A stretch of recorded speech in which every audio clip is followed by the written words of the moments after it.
This is quite nice. I have to thank my late teacher in UCD, Professor Jim Brady, for being able to actually assume that property, the discussion of the law of property or the rights of property, would keep anybody interested for as much as 7 minutes, because he was brilliant about it. I'm very grateful to the Heritage Association, to Laois County Council, and to the organisers of this event for inviting me here today. I'm not from Portlaoise, I'm not even from the county. But just to sort of go back on what John Lonergan was saying about the bad things about Tipperary and John Fintan Lalor, I'm also from Tipperary. And he did get his letters published in the gloriously named the Tipperary Vindicator. And I think it's a pity we lost the name of that paper, even though the Nationalist and the Star do very well. So let me just start with a couple of conclusions.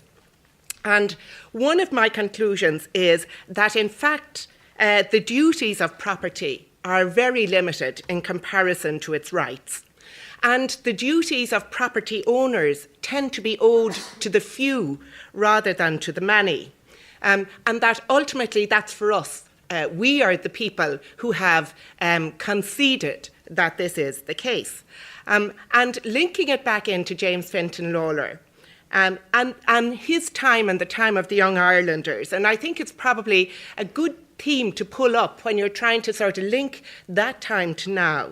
Because at the time his ideas were prominent, the backdrop was the famine. And the famine affected those who were over-reliant on the property crop.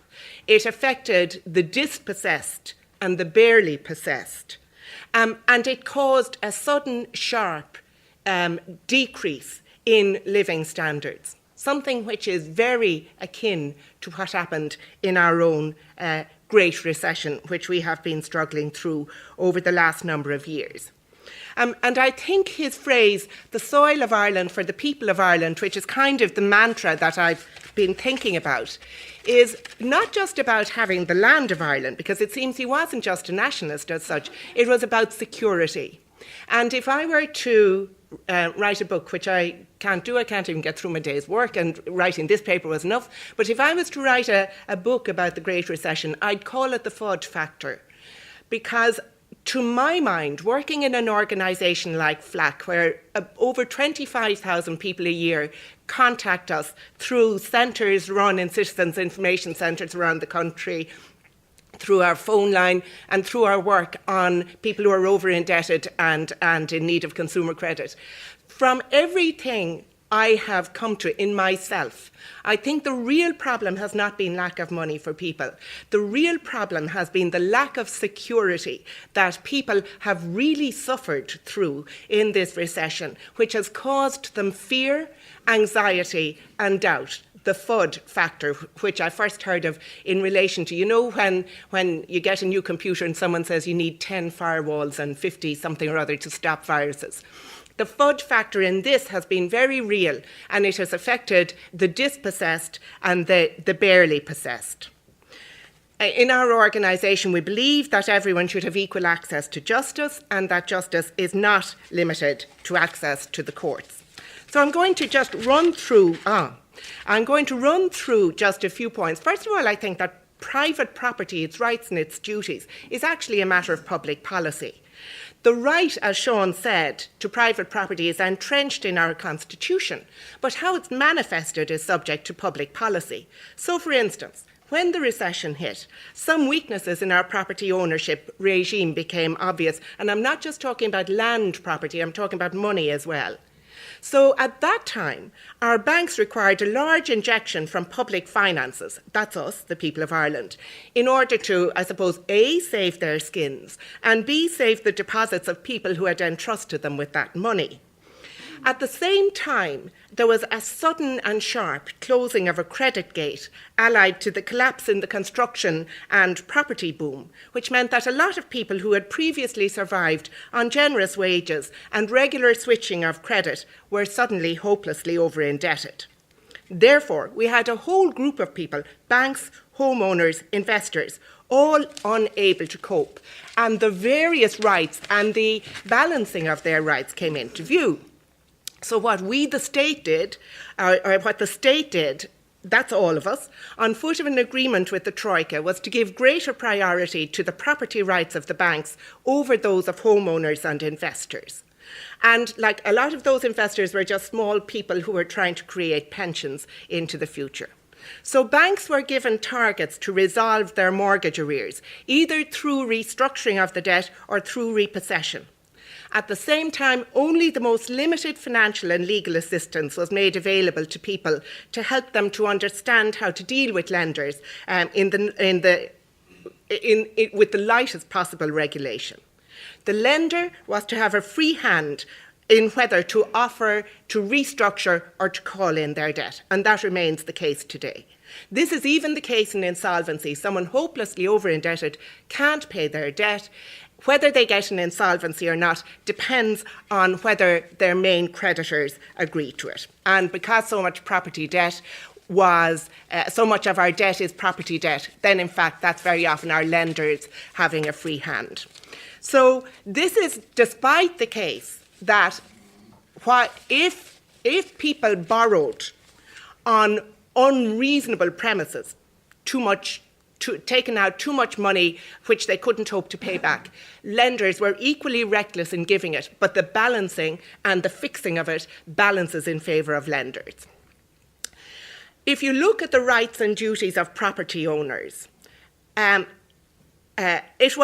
if you take what are the rights of property owners? So their ownership, their exclusiveness. If I have a property, somebody can't use my property without my consent. I have the right to keep others out.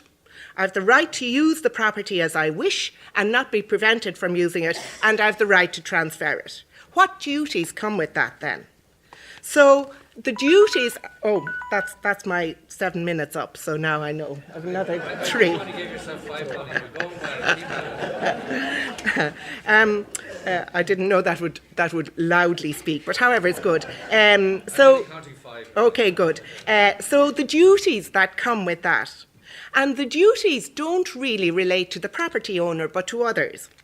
So everyone except the property owner has the duty not to interfere with the owner of the property. People have a duty to stay out unless they're invited in. And the state has a duty to enforce the rights of the property owner. Okay, that was me taking myself back to my student days, and I had fun working that out. So that even applies to what we call public property. So you take a library, you take this building, you take a park. All of those are subject to rules and regulations as well that restrict people. The duties owed by property owners are very often to other property owners as well. So there may be a duty of a property owner not to take someone else's property. There may be a duty not to affect adjoining property owners, or at least not to affect them unless you get planning permission. There is, for instance, no general duty of stewardship for future generations or in the public interest. There isn't even a full duty not to do harmful things on a property. You can get permission to do that if there's an economic interest at stake. In effect, therefore, the duty is normally owed by the non-property owner, and the less property you have, the more likely you are to be affected by the rights of property owners with very few duties owed to you. So the barely possessed and the dispossessed become further and further away from being able to assert any rights in relation to property. So from that, we know that our society places a high value on the right to private property and prioritises it. So going back to our own area of work in FLAC, say in relation to mortgage debt, despite the fact that the state had effectively guaranteed lenders' debts, the state did not rebalance the rights of lenders who owned mortgages to allow for serious over-indebtedness. So we failed to get any purchase with an argument, us in FLAC and others making similar arguments, failed to get any purchase with an argument that if there was to be a restructuring of debt because people could no longer pay, then it should be, that restructuring should be overseen by a neutral body who would decide whether or not an arrangement was reasonable. That has not happened. The right has still stayed with the lender to effectively, at their own at their own convenience and in their own discretion to decide whether they will repossess property or whether they will restructure debt. Nor does the argument that moral hazard took place when they lent in the first place have any credence. So the good news is that you can't just look at property rights on their own either, however, because they're only one of a series of rights. In his budget speech on Tuesday, Minister Brendan Howlin, Minister for Public Expenditure and Reform, said, "Economic recovery without a commensurate social recovery is obviously not an end in itself." And he also said, "We are determined that economic recovery should be accompanied by social recovery." This will strike most of us as common sense. We thought we elected the government on that basis back in 2011. But as far as I can make out, this is the first budget allocation discussion where it was spelled out, even if the terms were depressingly narrow, talking about social welfare and jobs. It is nonetheless a small shift in the rhetoric and a start. Because the right to property is not absolute. And the Irish government, again, as Sean said, the Irish Constitution recognises that, so do all international human rights. It must be subject to the public good, public interest, public order and morality. In addition, it has to be balanced against another right to which the Irish state has signed up and which it is bound to observe. That is that the rights is one of the wide spectrum of rights that include the right of all persons to a standard of living adequate for the health and well-being of themselves and of their family, including the right to housing and necessary social services, and the right to security in the event of unemployment or disability or old age. At this level, then, there are duties as well, but the duties start with the state as the body ultimately responsible for respecting the rights of everyone on its territory. And this is where we have to make choices and rebalance the rights. Thank you.